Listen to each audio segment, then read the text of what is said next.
In this video, we will talk about the connection between equilibrium and thermodynamics. We're going to start with a little bit of review of things that we would have learned about last fall when we first talked about thermodynamics.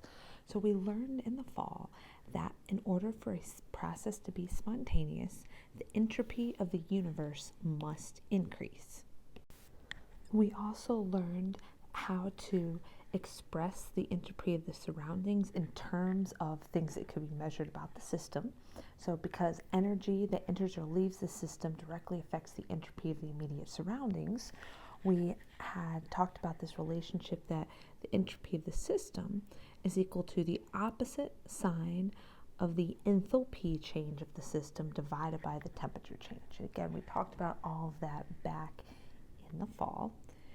And so when we put those things together, we came up with this thing called Gibbs free energy. We learned that the Gibbs free energy of a reaction is equal to the enthalpy change of the reaction minus temperature times the entropy change of the reaction. And that's really taking the first expression up here, taking this and putting it in terms of just things that we can measure about the system. We looked at this data earlier in the fall as well, and we noted that at about the boiling point of water, something important happens. We noticed that at that point, the entropy of the universe goes from being negative to being positive. And so at temperatures below 100 degrees, the entropy of the universe gets smaller. So that's not a spontaneous process. In other words, water would not evaporate from a liquid to a gas spontaneously below 100 degrees. On the other hand, above 100 degrees, the entropy of the universe is positive. So that is a process that happens spontaneously. So if you just sit a pot of water out at 105 degrees Celsius, it will immediately evaporate. This graph contains on the blue line the same type of data we were looking at on the previous slide, the change in entropy of the universe. And there's another line added, and that is the green line, which is the change in Gibbs free energy of the universe. I want you to notice a couple of things about it. First, the temperature, 370 degrees, or basically 100 degrees Celsius. At that point, both the Gibbs free energy change and the entropy change are 0. The other thing I want you to notice is that they're opposite signs. So below 370 degrees, the change in Gibbs free energy of the system is positive, while the entropy change of the universe is negative. So what this is telling us is, because there's a negative entropy change, this isn't going to happen spontaneously. We would need to, if we wanted it to be spontaneous, you'd have to add in Gibbs free energy you have to add in energy to get it to happen. On the other hand, above 370 degrees, the delta S of the universe is now negative. I'm saying that wrong. The delta S of the universe is now positive. So this is a process that happens spontaneously, and the Gibbs free energy of the system is negative. So there's energy. Gibbs free energy is the leftover energy that doesn't need to be used to make in this case, water evaporating spontaneous, so that energy can be used for something else. And to, again, review something that we knew last fall, but it's been a while.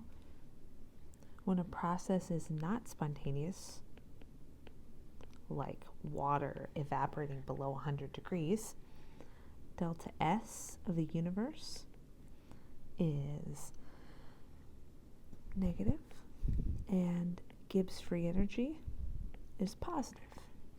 On the other hand, above 100 degrees, when you have a process that is spontaneous in the forward direction, delta S of the universe is positive, the entropy of the universe increases, and Gibbs free energy is negative.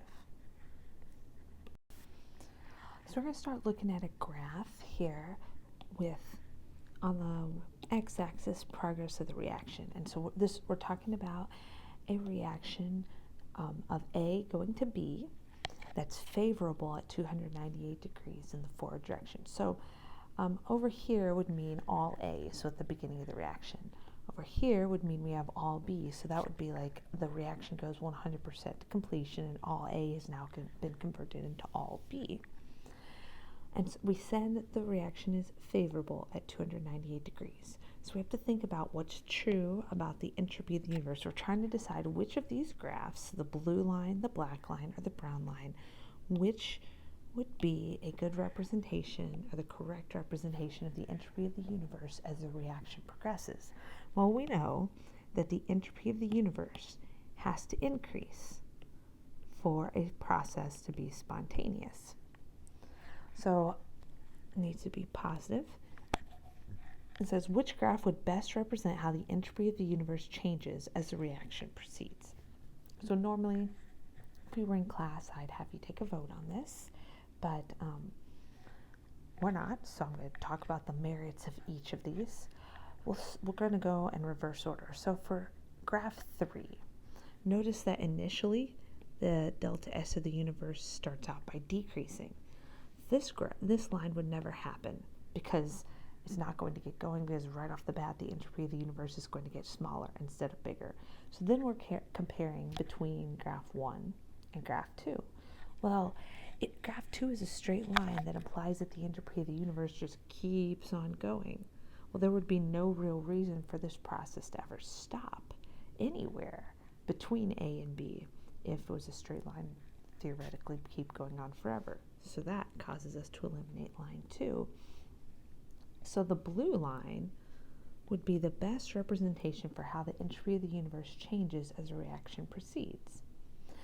Since we said on the previous slide that free energy and entropy of the universe are opposite in sign, if the blue line is what a graph of free energy versus is a graph of what entropy of the universe versus reaction progress looks like. If we were to make a graph with Gibbs free energy on the y-axis and reaction progress on the x-axis, it would basically look like a mirror image of the blue line that we have up above. So I'll draw this in red. It would look something like this. It would start out high, and there'd be a little hump near kind of a low point near the end. We're going to use this graph of Gibbs free energy as a function of the progress of a reaction to help us understand and visually tie together some important concepts both in this unit and in the next unit that follows. So I want to orient you to this graph. As I said on the previous slide, the x-axis is progress of reaction. So over here would represent completely A or reactants. Over here would represent all B or products. We've got this minimum point here where the Gibbs free energy is the lowest, and that's the place where equilibrium would occur. So if we've got a process that favors the products at equilibrium, that means there's more products than there are reactants, that dip is going to be closer to the products side of the progress of reaction x-axis. And notice this point here, this would represent the free energy of just A, because that's all we have at this point. This point would represent the free energy of pure B, because that's all we have if the reaction were to go to 100% to completion. And so the difference in the beginning and ending of this graph, that is the delta G naught of the reaction. So we're going to look at this graph again in even more depth. The slope of this curve is equal to the standard Gibbs free energy plus R, R being the ideal gas law constant. It has to be a specific one. R would be 8.314 joules for every mole Kelvin. And T would be the temperature in Kelvin. And ln of Q is the natural logarithm of the reaction quotient. That's like whatever conditions it's at right now. And we would say it's of Q because we pointed out on the last slide, and you can see it again here where the blue line is, that's equilibrium. So if you look at where the green line or the red line is placed, those are places where the system is not at equilibrium. It's also important to note that that little knot or that subscript 0, that indicates standard conditions. So standard conditions mean solutions with a concentration of 1 molar, gases with a pressure of 1 atmosphere, and either a pure solid or a pure liquid. So the slope is given another name. It's called the Gibbs free energy, but not standard conditions. Delta G, just standard. So that is the slope, and it is equal to, like we said above, delta G plus RT ln of Q. So if we look at the green line in a little bit more depth, that green line here, this would be a point where delta G is negative because the slope of the line is negative.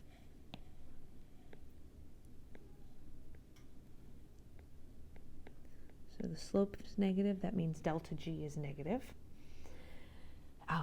We also would say that Q is currently less than K, and we know that because we have too many reactants as compared to equilibrium.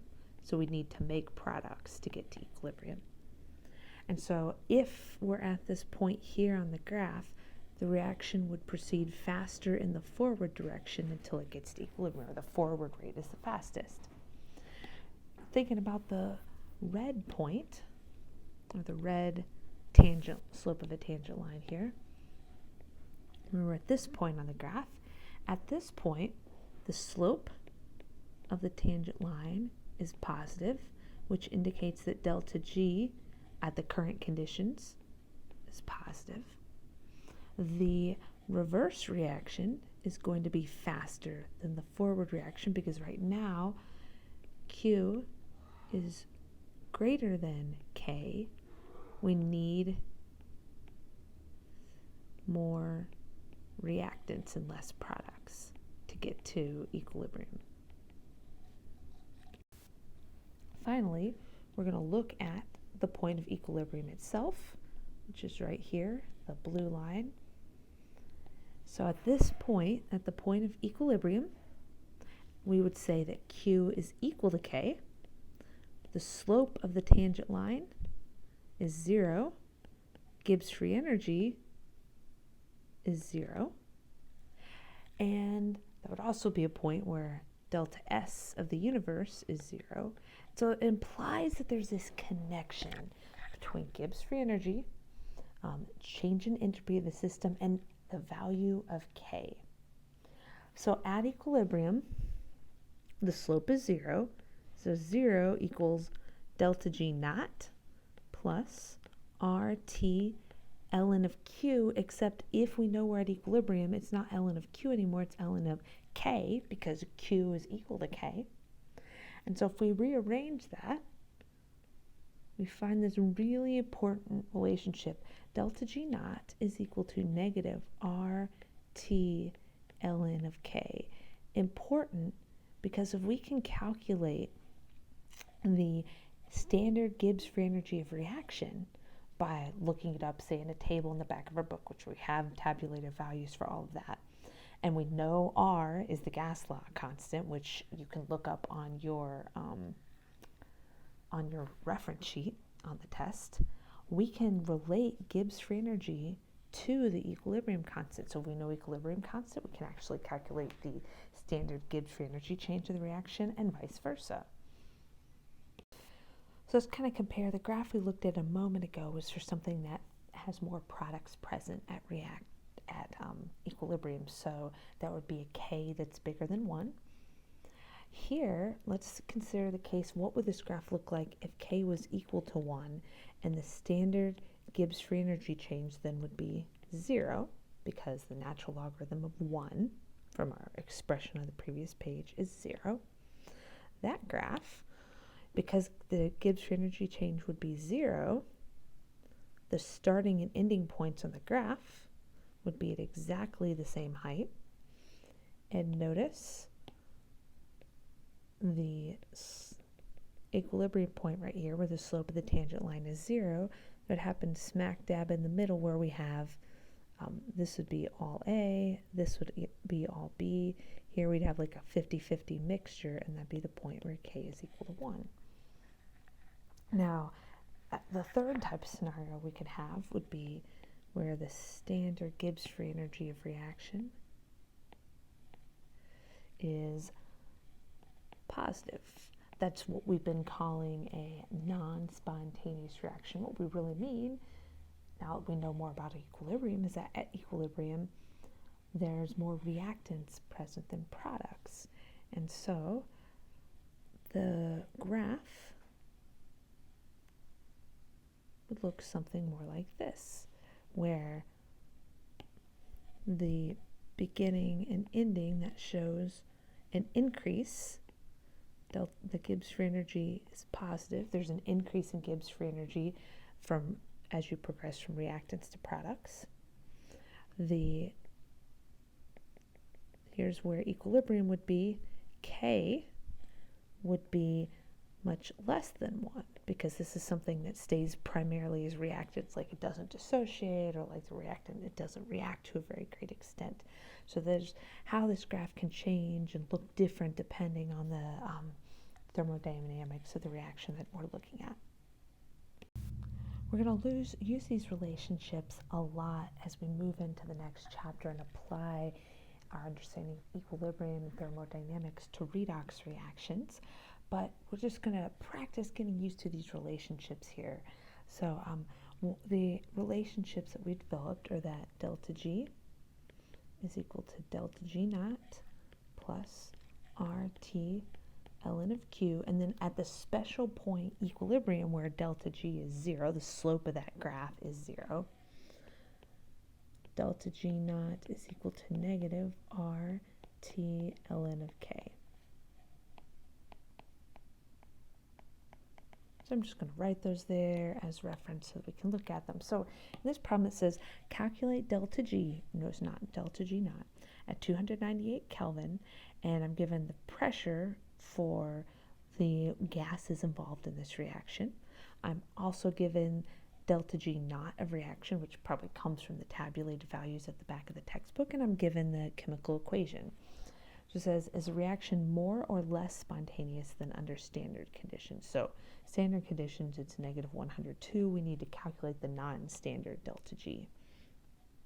So figure out delta G is equal to delta G naught, so 102,000. I'm going to be very careful because I want to point out like the tricky thing here. Delta G is in terms of kilojoules per mole of reaction, but R that we wrote down in the previous slide, and I rewrote it here again, notice it has units of joules per mole Kelvin. So one thing we really have to watch out for in these calculations is that we match the units.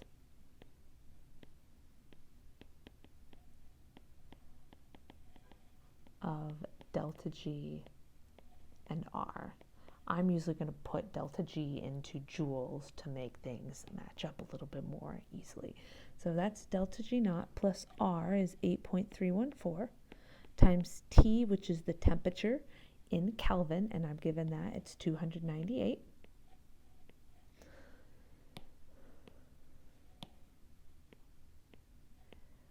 Times the natural logarithm of Q. Well, Q is the reaction quotient, and I can calculate it here, or I can go off and figure it out off to the side. So I'm going to write my Q/K expression up here. Remember, we don't include solids, and we don't include liquids, so products go on the top. We've got, we're going to use partial pressures here, because we're given pressures, and we're dealing all with gases. So Q will be the pressure of water to the second power, because water has a coefficient of 2. We're not going to include sulfur because sulfur is a solid, so it doesn't play into equilibrium. Divided by the reactants, which is the pressure of H2S squared, again because of its coefficient of 2, times the partial pressure of SO2, and that's going to be to the first power because the coefficient on SO2 is 1. So I've given, luckily, all those partial pressures. So when I plug in for Q here, I'll have the partial pressure of water on the top, which is 0.0100 squared. The pressure of H2S is on the bottom, 2 squared. And the pressure of SO2 is 1.5, and that's to the first power. So I'm going to plug all that stuff into my calculator. And I get that delta G is equal to negative 129,000 joules per mole. Or, to put, because we're being asked to compare this to the delta G for standard conditions, it would be negative 129 kilojoules per mole. So if we compare this number here to the standard conditions number, at standard conditions it's negative 102, here it's negative 129. Gibbs free energy, it is more negative than standard conditions.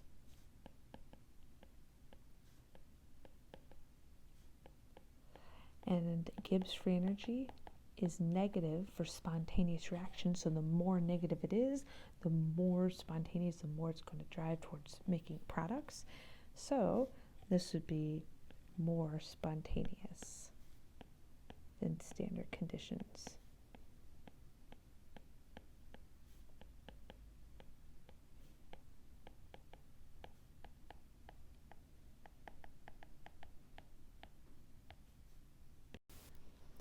All right, in this problem, it says use tabulated free energies of formation to calculate the equilibrium constant at 25 degrees for this reaction. So I went ahead and looked these up, but you can find them from Appendix 1 in your textbook for any homework problems where you should need them. And again, here's a blast from the past. If you're trying to figure out the Gibbs free energy at standard conditions for a reaction, it's the sum of the standard Gibbs free energy of the products minus the sum of the standard Gibbs free energy of the reactants. And that equation is on your equation sheet. So we're going to use that. The product would be CO2. So here's its standard Gibbs free energy of reaction.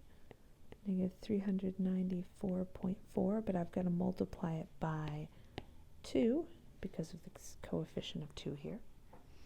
Then I'm going to subtract the Gibbs free energy of CO gas, but I'm going to multiply that by 2 because of the coefficient here.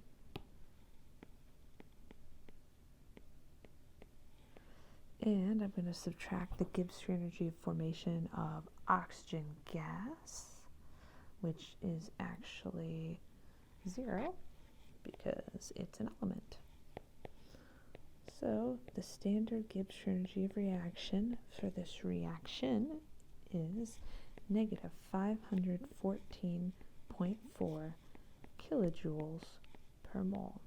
And so before I even calculate anything, just conceptually something I'm going to think about here is we've got a negative Gibbs free energy of reaction. And so that means, like, if I'm picturing my sketch in my mind, Gibbs free energy is going to go down from beginning to end. It's negative. And so that tells me that this spot here at which equilibrium occurs, it's closer to the reactants than closer to the products than reactants.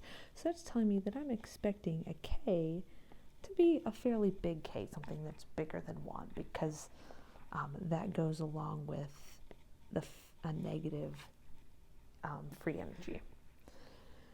With that in mind, I've got this new equation here. Again, it is on the equation sheet, so there's no need to memorize this, but you need to understand the parts of it and know how to use it. So, and we also need to make sure units match. Oops, I'm pointing to the wrong thing. I don't want to match units of K, I want to match units of R. And so that means when I use this equation, I usually just default to using joules. So instead of negative 514 kilojoules, I'm going to do negative 514,400 joules equals negative R 8.314. T, and another important thing to keep in mind is T should be in Kelvin. So 25 degrees Celsius in Kelvin, that's 298 Kelvin, times the natural logarithm of K. And that, in this case, is what I'm trying to find. I'm trying to figure out the equilibrium constant. So I move everything to the other side except ln of K, and I got the ln of K is 207.6. So I'm going to take E, raise both sides to E, and what I came up with was K is equal to 1.48 times 10 to the 90th. Now that matches my expectation, a negative Gibbs free energy. I said should give me a K that's much, much bigger than 1. And sure enough, I did get a K that was much, much bigger than 1. So that's telling me, in line with what I was expecting here with my graph, that at equilibrium, I'm going to have a lot more products than I do reactants.